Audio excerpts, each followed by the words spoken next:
Okay, let's unpack this. I want you to start by picturing two very different kinds of people. Okay.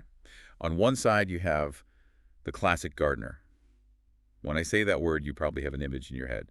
Maybe a straw hat, muddy boots. Right, someone who talks about feeling the soil. Very Yes. intuitive. Exactly. Very organic. Butterfly might land on their shoulder. It's all very gentle. The Bob Ross of hobbies. Happy little trees. Yes.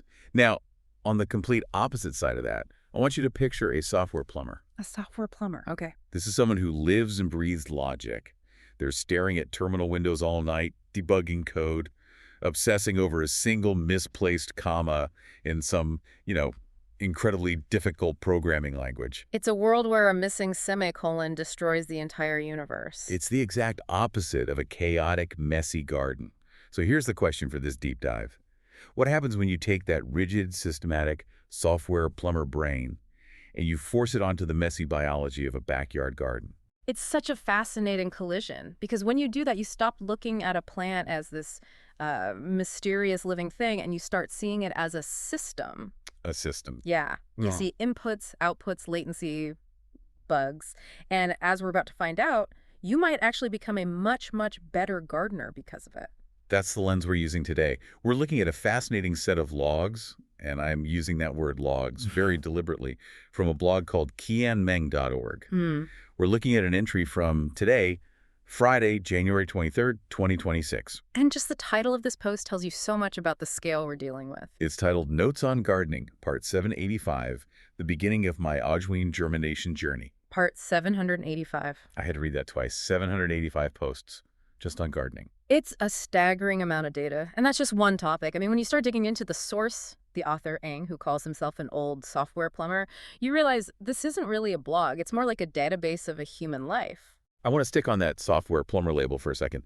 It's so specific. He doesn't say software architect or, rock star developer. He says plumber. Yeah. Why do you think that is? Well, I think it's a nod to the unglamorous part of the work. A plumber deals with infrastructure. Right. It's all about flow, pressure, leaks, blockages. It's not about making the surface look pretty. It's about making sure the system underneath actually works. And when you look at the tags on his blog, you see he is dealing with some heavy-duty infrastructure. I was scrolling the sidebar, and it reads like a computer science degree.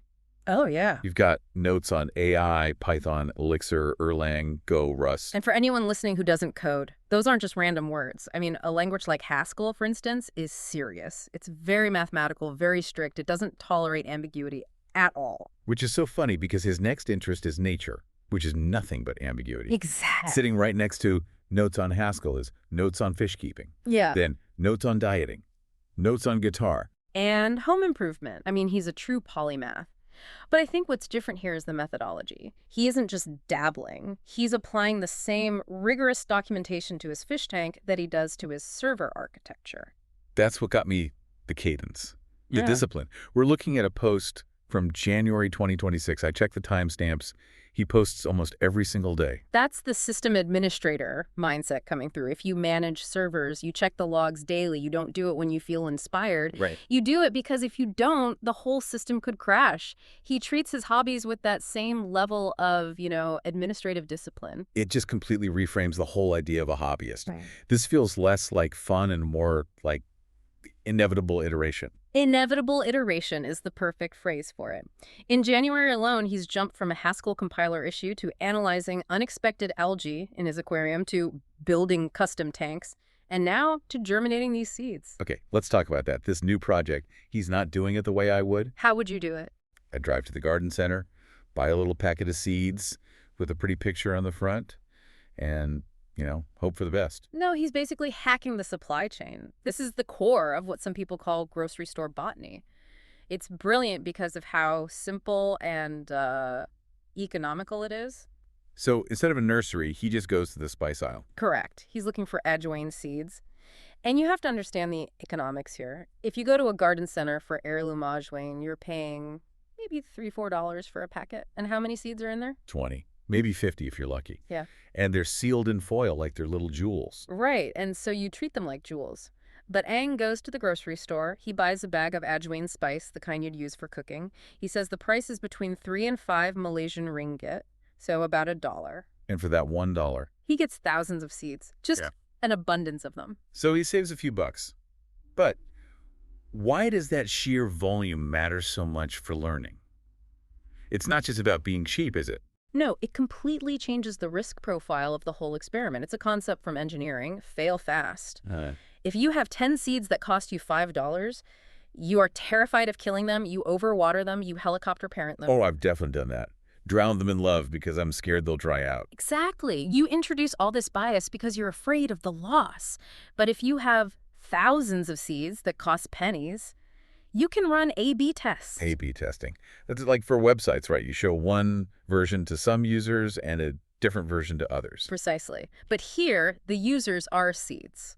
Ang specifically says this abundance lets him experiment with different environmental factors. So he can just try everything. He can throw 100 seeds in a pot with sandy soil, another 100 in regular potting mix, put one batch in the sun, one in the shade. If 500 of them die, who cares? He has thousands more. You're just brute forcing nature. You are. You're using volume to accelerate learning.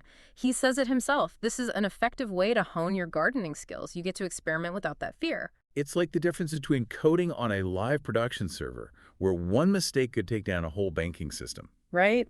versus coding on your own laptop, where you can crash it 100 times and nobody cares. That's a perfect analogy. He's created a local development environment for botany where errors are basically free. So let's look at the subject of this test, Ajwain.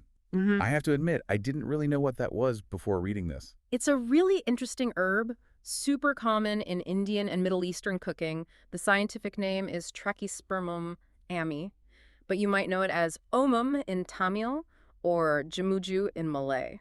Ang gives a great description of what it's like. He says, if you know what thyme tastes like, you're halfway there. And that's chemistry. Ajwain has really high levels of a compound called thymol. Thymol. It's the exact same chemical that gives thyme its scent. It's a great little example of convergent evolution. Two totally different plants that ended up with the same chemical defense. The thing that really hooked me, though, was the snack reference he makes.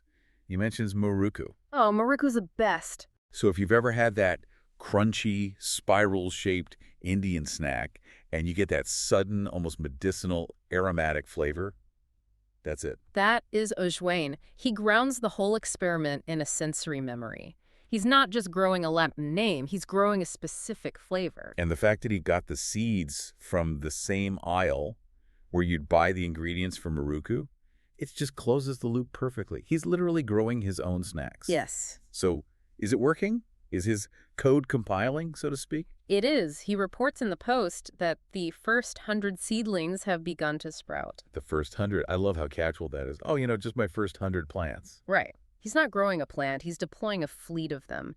He says he's looking forward to seeing how it unfolds, and you just know we're going to get daily updates on their growth rate, leaf structure, probably their mortality rate.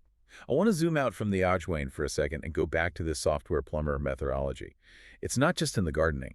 When you look through his archives, it seems to be in everything he does. It's his operating system. It's not just a job. It's how he processes reality. I mean, take the notes on fish keeping. I saw a title in the sidebar, Decoding Duckweed. And the blackbeard algae. The blackbeard algae. That sounds like a pirate. It's this notoriously difficult algae to get rid of in an aquarium. But look at his framing. He doesn't say, my tank is dirty or I'm a failure. He calls it the blackbeard algae, like a bug report. It's a logic error in the ecosystem. Exactly. An algae outbreak is just a symptom of unbalanced variables. Too much light, too many nitrates, not enough carbon dioxide. A normal person would just scrub the tank and hope it goes away. The software plumber adjusts the variables. He's debugging the ecosystem. He's patching the vulnerability. There's another set of notes that I found really telling. Notes on dieting. Yes. This is where it gets really personal. He's logging his daily body weight. He's tracking the impact of specific inputs, like a post called Discovering the Parboiled Rice. Just think about how most people approach dieting. It's all emotion. I feel like I should eat less. I'm going to try and be good this week. Right. Ang is running diagnostics on his own metabolism. He treats his body like it's a server that needs to be optimized. He adds a new variable, parboiled rice, and checks the logs to see how system performance changes. It's so hyper-rational. And I have to ask, does that sound exhausting to you, to live that way, documenting every sprout, every gram of rice? I can see why you'd say that. It sounds like work. But when I look at the results, 785 posts on gardening, I don't think it drains him. I think it actually sustains him. Hope so. Because it removes the friction of motivation. You don't need to feel motivated to check a log. You just do it. It's a loop. Observe, log, adjust, repeat. When you rely on feeling like doing a hobby, you stop when it gets boring or hard. But if you rely on a system, You just iterate. that's the plumber again. A plumber doesn't wait for inspiration to fix a leaky pipe. They just look at the pressure gauge and find the problem. Precisely. And he applies that same, unglamorous, consistent approach to everything, whether it's learning elixir or germinating a seed from the grocery store. There is something really democratic about that. We often think you need to be an expert to start something. You need the expensive gear, the right The credentials. pro version of the software, the masterclass subscription. Right. But Ang's whole process suggests all you really need is curiosity and a system for writing down what happens. And this is the most important part, a willingness to accept error messages. That's the biggest takeaway for me. When you're kiting, you get error messages all the time. You don't take it personally, you just fix the syntax. Whereas if I kill a plant, I feel like a bad person, murderer. Exactly. We attach all this shame to failure in the physical world, but his mindset separates the ego from the outcome. If his tank gets algae, he doesn't think, I'm a bad fish keeper. He thinks, parameter adjustment needed. It depersonalizes the failure. Which is what allows you to learn so much faster. If you're not ashamed of the error, you can actually analyze it. You can look at the dead seeds and say, okay, too much water, instead of just, well, I have a black thumb. It brings me right back to that $1 bag of seeds. It's such a low barrier to entry. It feels like we make our hobbies way harder than they need to be. It's the MVP of gardening, the minimum viable product. Why start with the complicated, expensive version when you can start with the cheap version that gives you tons of data? So for the listener who's been thinking about starting something new, maybe learning guitar or baking or even coding, what's the lesson from the software plumber? Stop trying to buy the perfect setup. Don't buy the $2,000 guitar. Don't build the perfect greenhouse before you've ever planted a seed. Find the grocery store version of it. Find the cheapest, highest volume way to generate data. If it's photography, take 1,000 bad photos on your phone. If it's baking, buy a massive bag of cheap flour and be prepared to ruin 20 loaves of bread. And write it down. That's the non-negotiable part. You have to create the log. Luff 1, too dense. Luff 2, burnt. Luff 3, actually, edible. Because if you don't write it down, you're not learning. You're just Yeah. experiencing. Exactly. Writing it down turns experience into data.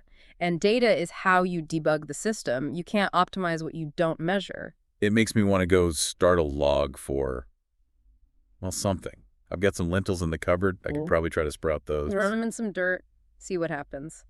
The worst case scenario is you're out, 50 cents? Best case, you've got a garden. And maybe a snack. Always the snack. Before we wrap this up, I want to leave you, the listener, with one last thought. We've talked about Ang, the software plumber who debugs his garden. He sees the code behind reality. So I want you to look at your own favorite hobby, the thing you do to relax. If you had to put on that system administrator hat for a day, if you had to stop feeling your way through it and start debugging it, what would that actually look like? What data are you ignoring because you're too busy just doing the thing? Are you getting the same result every time? The same burnt cookies, the same stalled progress on a song and just kind of shrugging it off? What if that's not a personality flaw? What if it's just a bug waiting for a patch? Maybe the solution is in the logs you haven't written yet. Something to think about. Thanks for diving in with us. Happy debugging. We'll see you on the next deep dive.